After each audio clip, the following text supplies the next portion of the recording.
Márcia Breia, pode dizer-se assim, veio nascer a Lisboa. Mas foi só isso, nascer e partir. Se é de um lugar, o lugar é o Porto.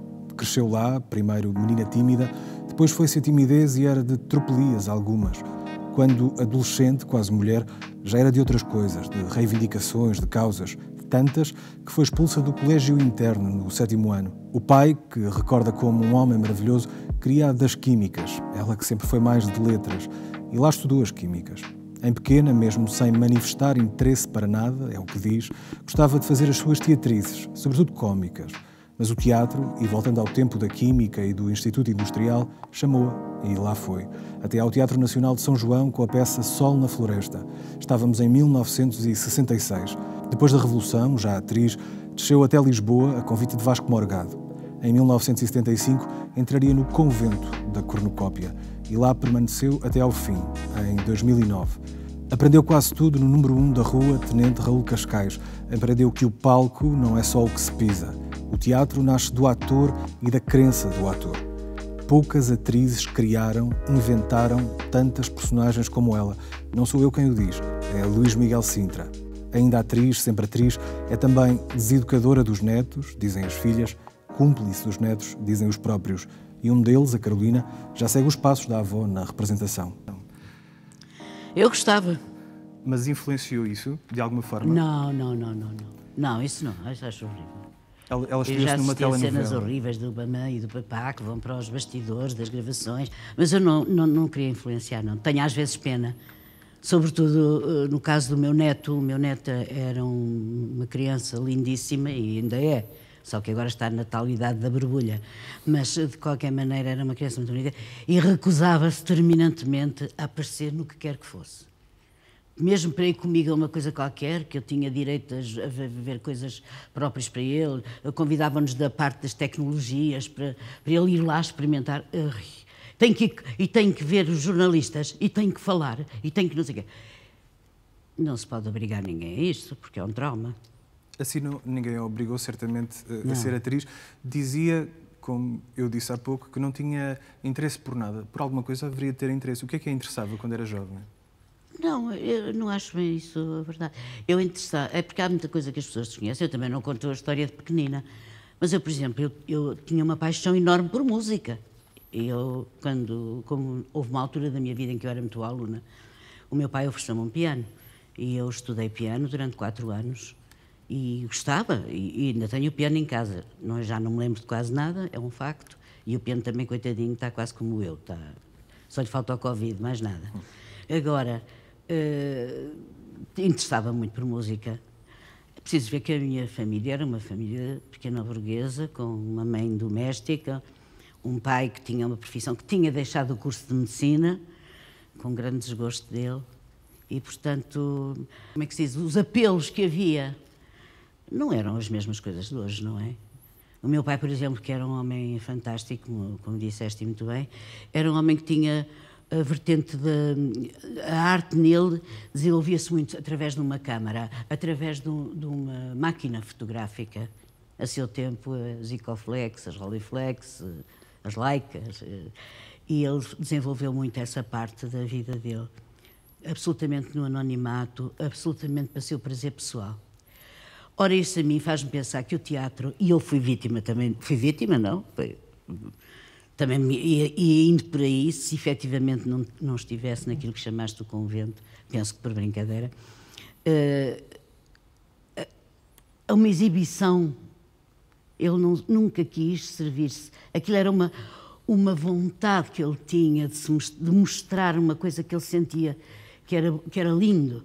Ele ensinava-me coisas fantásticas a esse nível, o ponto forte, o ponto óptico, não sei quantos, a luz, tudo. Eu aprendi imenso com ele.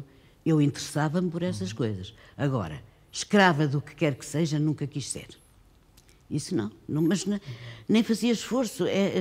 Às vezes as pessoas diziam-me, tu levas tudo a brincar. Não levo a brincar, é a minha maneira de estar nas coisas.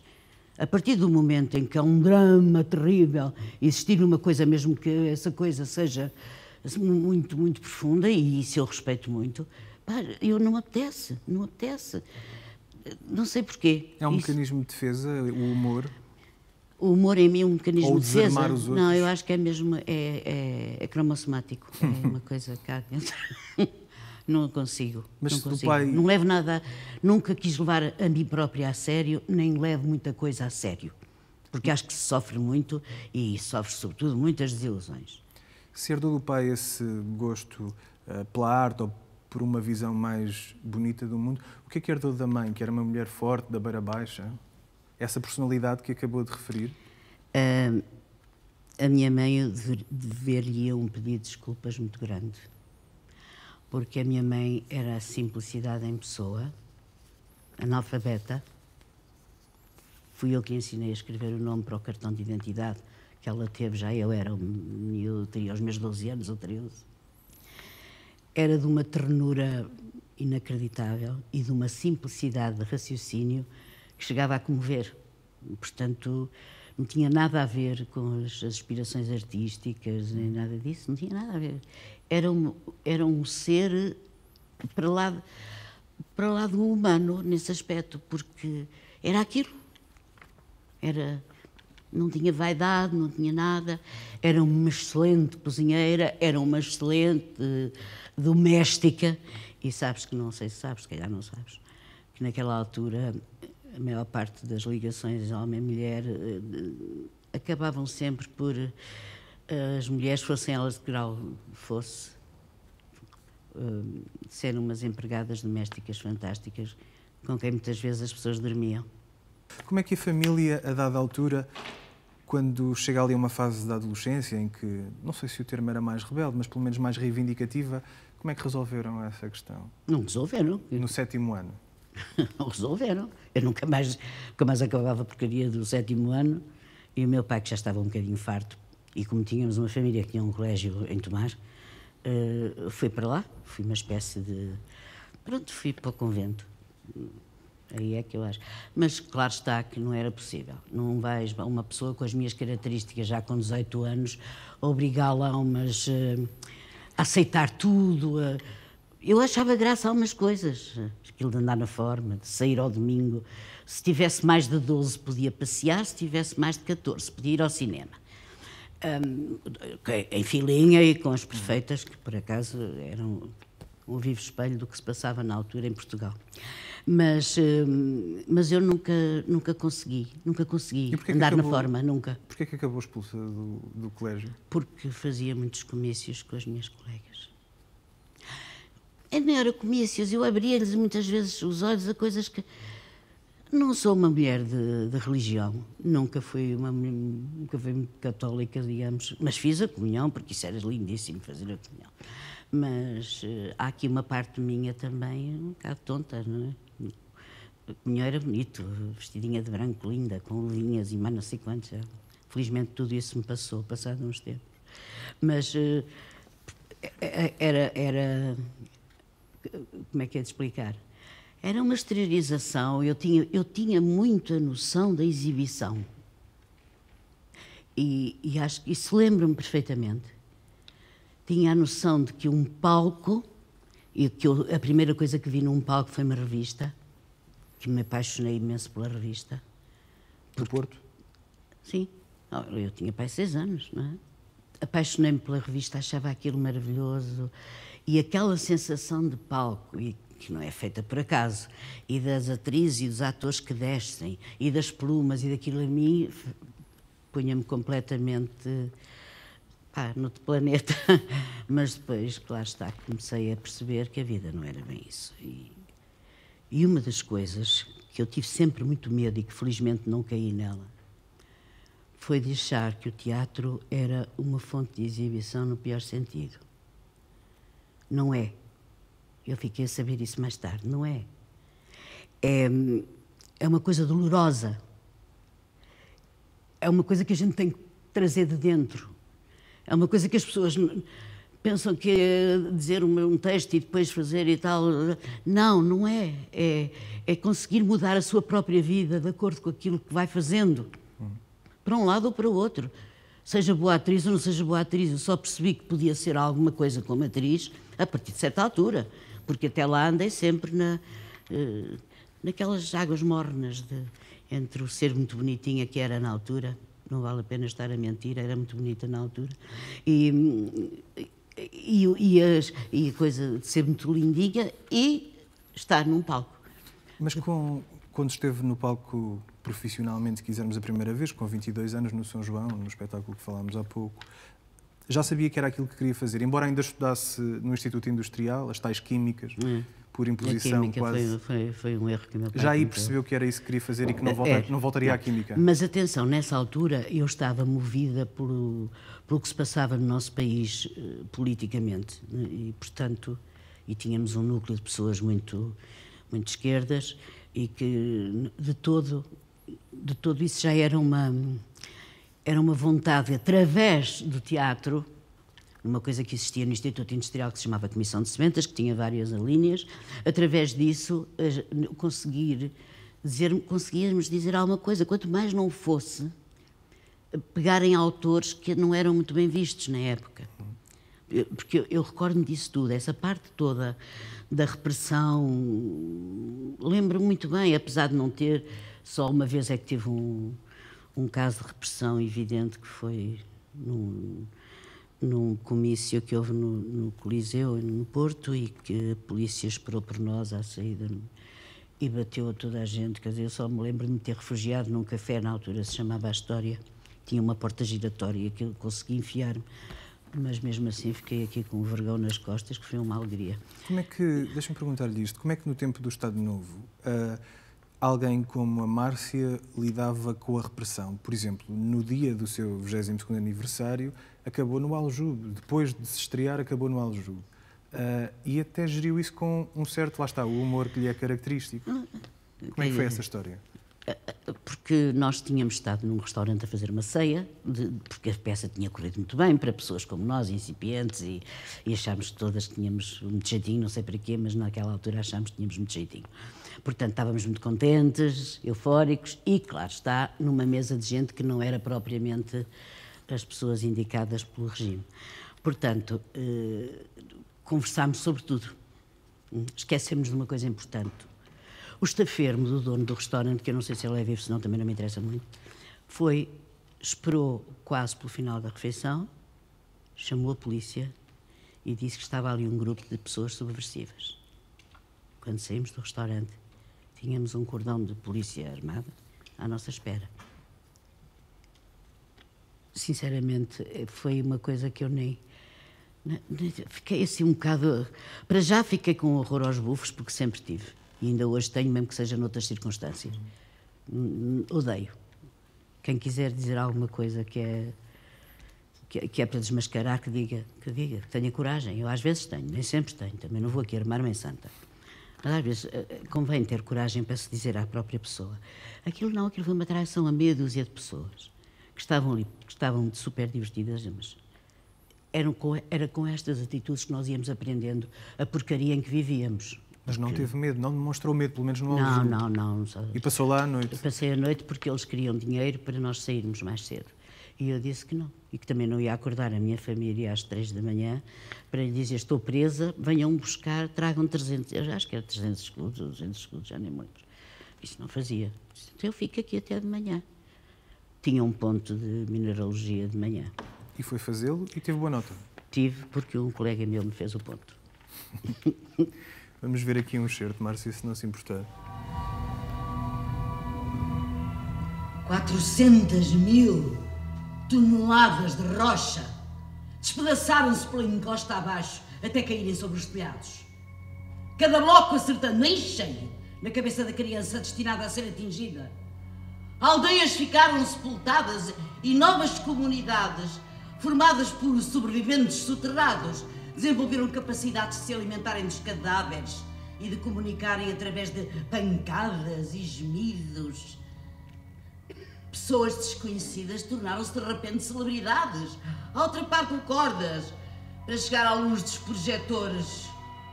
O tempo passou. Aqueles que ainda tinham aparelho digestivo comeram ratazanas e começou-se a trocar cogumelos por urina. Nasceram bebés que rapidamente ficaram cegos. Alguns grupos deixaram de ter qualquer atividade sexual, enquanto outros fundaram a cópula constante, uma nova moral com qualquer corpo mais próximo. Uma mulher jovem estava a rastejar de um grupo para o outro, ficou entalada, só a cabeça conseguiu chegar aos novos companheiros. As histórias dos que ficaram à superfície da terra foram contadas e recontadas até se criarem todo o género de mitos. O mito do marido que cozinhava banquetes, o mito da esposa que nadava no oceano, o mito do amante gay que sabia voar, o mito da criança que lia os pensamentos, o mito do cão que falava. Rezaram-se orações dirigidas a eles. E apareceram logo seitas que tanto pregavam a tolerância como o rancor e o ódio. Cantaram-se canções até as gargantas ficarem secas, causando o fim da linguagem falada.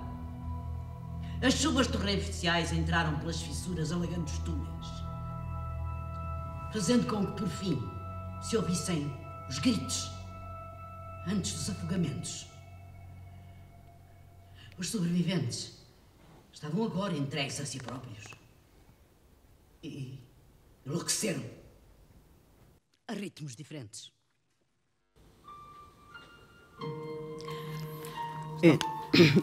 Este monólogo esgotava-me. Primeiro porque... E é o primeiro.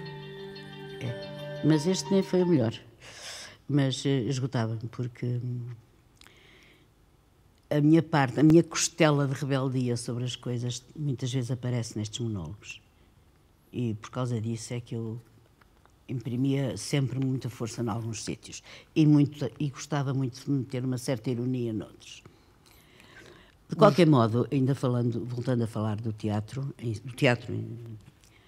o teatro é uma coisa que, além de ser doloroso para quem o quiser levar a sério, também tem coisas muito más para nós. Se não vejamos, eu tenho estado a pensar no que me aconteceu agora.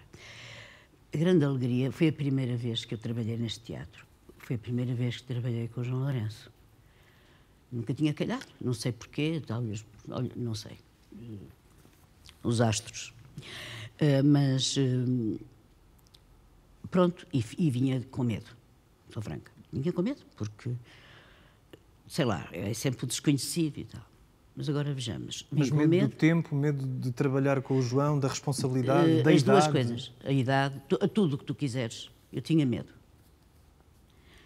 E agora pensa, eu fiquei muito esperançada e muito satisfeita, por um lado, por ser convidada para uma peça que ainda por cima exigia pessoas da minha faixa etária, como se usa dizer, e 2 dias depois pegámos na peça, lemos, percebemos que aquilo era um bico de obra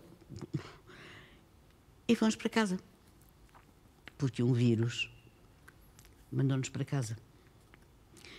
Depois estivemos em casa, eu continuava a fazer lá as minhas noveladas e depois regressámos e fizemos isto em fatias, não é? A fatia das quartas à sexta.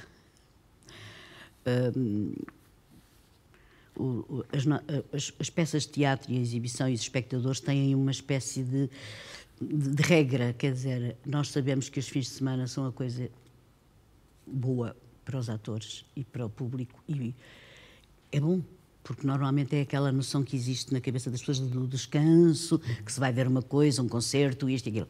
Nós nunca tivemos acho que só tivemos uma vez, essa felicidade de saber o que é um fim de semana a representar. Por isso, isto é uma coisa que pode ser doloroso.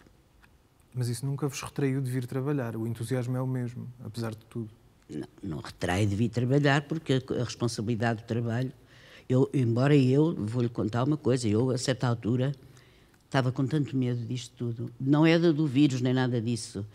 Da minha experiência aqui, de tudo, do difícil que para mim eram determinadas coisas, que estive mesmo para dizer, de falar com o João e dizer, olha, ainda tens tempo, arranja outra pessoa e eu não fico. Isto é superior. Já não tenho arcabouço para sofrer, como se costuma dizer. Mas claro está que não fui capaz. É evidente que nunca faria uma coisa dessas depois. O João diz que entre vocês todos e Alguns trabalharam juntos, outros conheciam-se, mesmo que nunca tenham trabalhado juntos, como era o caso da Márcia e do João. Ele diz que se criou entre todos uma consciência política, que este texto tem, e que o tempo em que vivemos também tem. Teve essa noção, ou tem essa noção? Acabei de lhe dizer há bocado. Cada monólogo destes que eu dizia, que era uma espécie de chamada à realidade de uma coisa que existe, mesmo que a gente não pense, faça de conta que não existe, e não ligue nenhuma, e andamos para aqui a dar cabo de tudo e mais alguma coisa. Eu sentia muito isso, por isso é que saía-me sempre melhor quando essa minha consciência estava alertada e funcionava em pleno. Às vezes o cansaço também não deixa. Este personagem da Márcia é quase uma profetisa. Há situações que são apocalípticas e há outras que, quando a ouvimos dizer, pensamos que se calhar não estamos assim tão longe disso. Ou se calhar até já aconteceu. Caminhamos para um sítio assim, um sítio mau, perigoso. Em tempos eu disse numa conversa com outra pessoa, aliás uma delas até entra na peça, eu disse, isto é aquele ciclo estranhíssimo da vida humana e não só humana, da vida biológica toda. Nós também vamos acabar como seres. Desculpem se isto parece uma coisa muito dura, mas é uma coisa que eu pressinto. Quando se estuda a evolução das espécies e a queda das espécies, é isso que surge, não é? Surge. Não se fica cá para semente. E digo isto com uma angústia quando falo nisto, nem gosto muito de falar, porque eu sou das que queria ficar cá para semente. Gosto muito da vida, mesmo muito. Até agora tenho andado um bocado absorta nisto. O país deixou de ter... O país não tem nada, tem código de vírus, mais nada. A comunicação social matraqueia de manhã à noite. É uma coisa horrível. Eu tenho 76 anos, todos os dias ouço falar nos grupos de risco dos quais eu faço parte.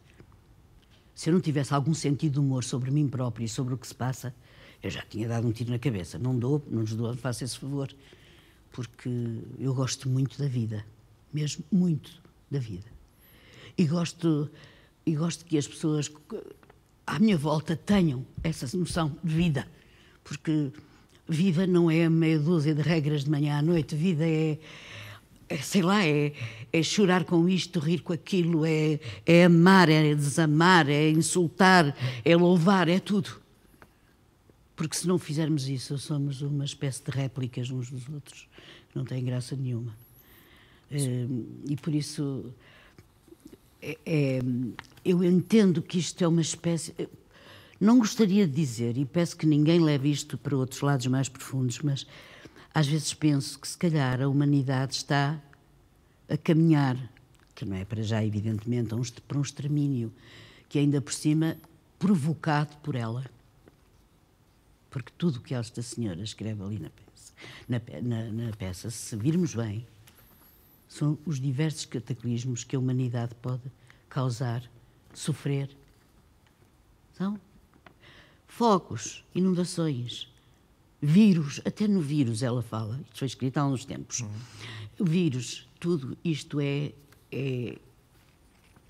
profético. E os comportamentos os comportamentos das pessoas nem sempre estão de acordo com isso. Não estão, nunca. Não estão. Eu continuo a achar que a noção... Então aqui, eu não sei, eu não gosto de dizer mal, eu adoro o meu país. Adoro mesmo, não é uma questão de nacionalismo idiota, que nunca fui, nem quero ser, mas o meu país tem coisas muito bonitas, há uma certa ingenuidade no modo de se viver, mesmo aqueles mais sabidos são ingênuos, mas não ligamos nenhuma ao que realmente devemos ligar. E não ligamos muito, permita-me dizer, à cultura. A Márcia tem muitos anos de teatro e de cultura, naturalmente. Fez parte de uma companhia que acabou por desaparecer e eu sei que é uma das grandes dores que carrega e vai carregar. E hoje vemos muitos teatros fechados. Alguns, certamente, podem até não reabrir. Já passou por isso. O que é que se pode fazer? Como é que se explica que neste tempo a cultura é, como sempre, essencial. Não é neste tempo, foi sempre. A cultura foi sempre um parente pobre de tudo. Distribuição de subsídios. Para a cultura, X menos Y. E depois ia muito para ali, muito para acolhi, muito para acolá. Porque a cultura nunca foi entendida, e chamemos de cultura, enfim. O conhecimento das coisas artísticas nunca foi reconhecido como uma necessidade. Não é uma necessidade para as pessoas. A última coisa que elas fazem, com algum poder de escolha, é pois é, eu gosto de ir ao teatro, assim, de vez em quando. Mas depois tudo isso é... Qualquer jogo de futebol dissipa isso. Não tenho nada contra o futebol, eu até gosto bastante. Mas não é igual, não é equivalente. E isso é muito refletido no poder, nas pessoas que estão à frente do poder. Não se vê aquela coisa... É necessário, como a saúde, como as boas condições de vida, é necessária. Porque uma pessoa que está... Esta frase não é minha, mas gostaria imenso que fosse. Um povo esclarecido é um povo culto. E é um povo que pode enfrentar muitas coisas que as pessoas nem sequer sonham. Mas se não é esclarecido... Havia outra pessoa, não vamos dizer o nome, que dizia que um povo culto é um povo muito perigoso, não é? Isso dizem vários, e ultimamente ainda dizem mais. Bem, pois, e o que é que a gente faz? Falando daquele tempo da cornucópia, onde diz que aprendeu quase tudo sobre teatro, e não falando do fim, o que é que aprendeu realmente na cornucópia, dentro do quase tudo? A primeira... Porque dizia, e desculpe interrompê-la, como eu a provoquei há pouco, usando uma expressão sua, que quando chegou, vinda do Porto, estranhou um pouco aquela sociedade lisboeta e estranhou o convento. A expressão é sua. Nós gozávamos muito com isso, porque toda a gente nos dizia cuidado, não sei o quê. Ainda por cima eu sou do Norte, eu dizia muitos palavrões, como aliás ainda digo, toda a gente aqui acabou por aprender que eu digo muitos palavrões, mas os palavrões em mim funcionam como uma espécie de pontuação, não são ofensivos para ninguém. Mas estavam-me sempre a dizer, tu cuidado, não sei o quê, não podes, e tens que não sei quantos, e tens que obedecer a isto. E eu achava aquilo uma espécie de regras seráficas que não... que é um bocado contra, mas como eu tinha uma vontade enorme de aprender alguma coisa sem ser as pecinhas da época que nos impingiam muitas vezes, comecei por viver ali aquilo que era, e comecei a transformar isso em aprendizagem.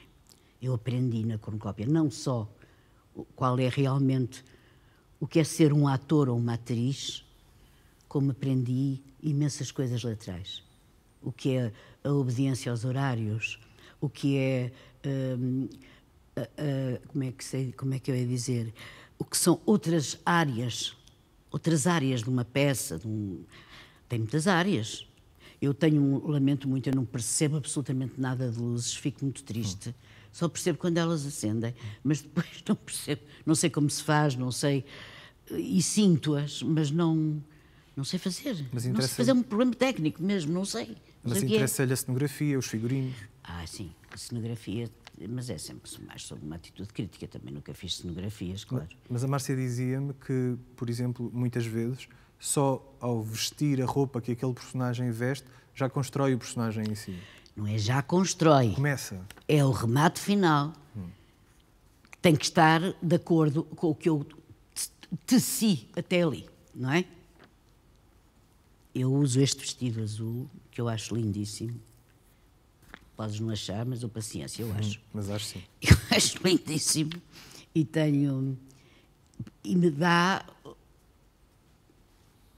uma espécie de feminilidade que a Dona Regina poderia não ter. O saltinho alto também é da origem do João Lourenço, que não me queria de sapatos rasos. E é o tico é o que faltava. Só que, por acaso, eu não tenho tido muita sorte, tenho tido um problema num pé e custa-me, às vezes, calçar os sapatos, mas paciência. Sofrer também sofre neste sentido no teatro. Pronto. E depois há outra parte em mim que eu não tenho estado a falar, mas também não me interessa muito, que é, eu gosto muito de lazer. Gosta de cozinhar? As netas, Gosto. pelo menos, dizem que cozinha muito bem. Gosta de costurar também, Gosto não é? sim, costurar, agora menos. Mas não gosta de estar em casa? Ou seja, não lhe agrada essa ideia de estar confinado, como agora se convenceu a dizer? Só me agradou numa altura em que eu percebi que estava a entrar numa espiral de cansaço muito grande. E a deixar coisas da minha casa para trás. Eu sou um bocado doméstica, eu tenho uma noção de organização doméstica, n'importe quoi, mas tenho. E o facto de fazer coisas várias ao mesmo tempo, o ano passado foi um ano terrível para mim em matéria de trabalho. Terrível, bom, mas difícil. E depois ainda ia começar isto, e comecei, e vou por aqui fora, e tinha a novela também, e estava a acabar a outra, e depois uma curta ali, uma mais comprida acolhi, e eu estava a entrar na exaustão, e eu acho que o primeiro confinamento deixou-me completamente perplexa, mas por outro lado senti que, bolas, eu tenho que descansar.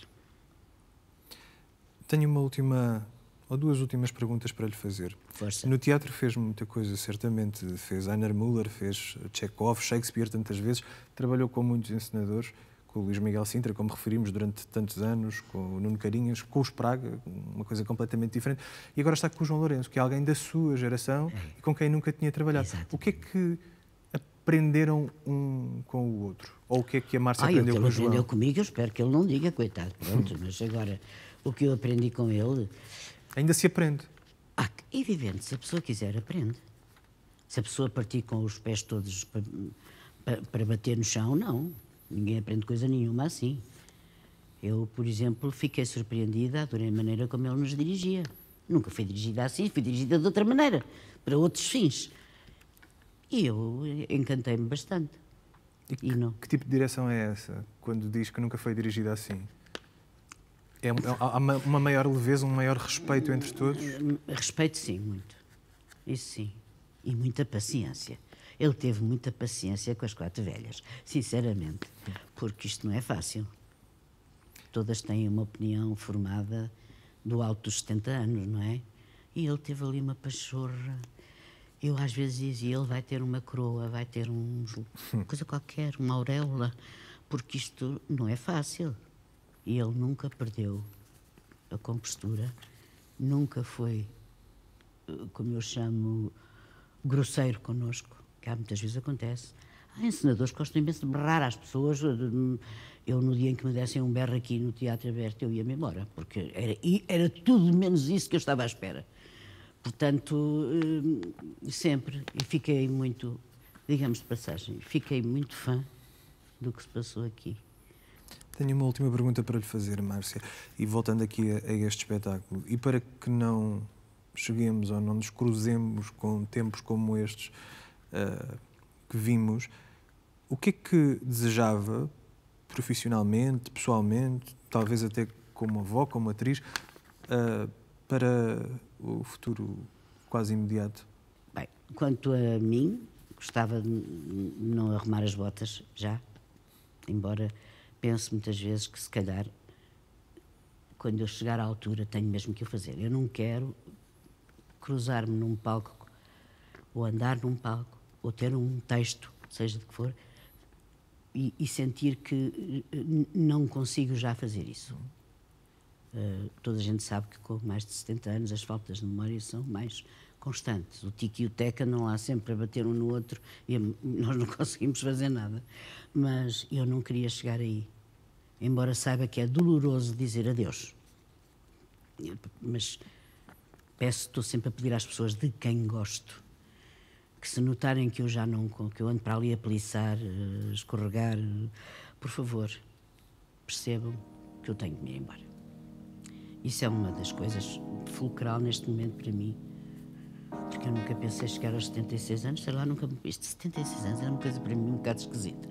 Mas sente-se com 76 anos, seja lá o que isso for? Não. Então, não. Obrigado, Márcia. Tem de quê? Os espetáculo Só Eu Escapei, interrompido devido à pandemia, regressará em breve ao palco do Teatro Aberto, em Lisboa.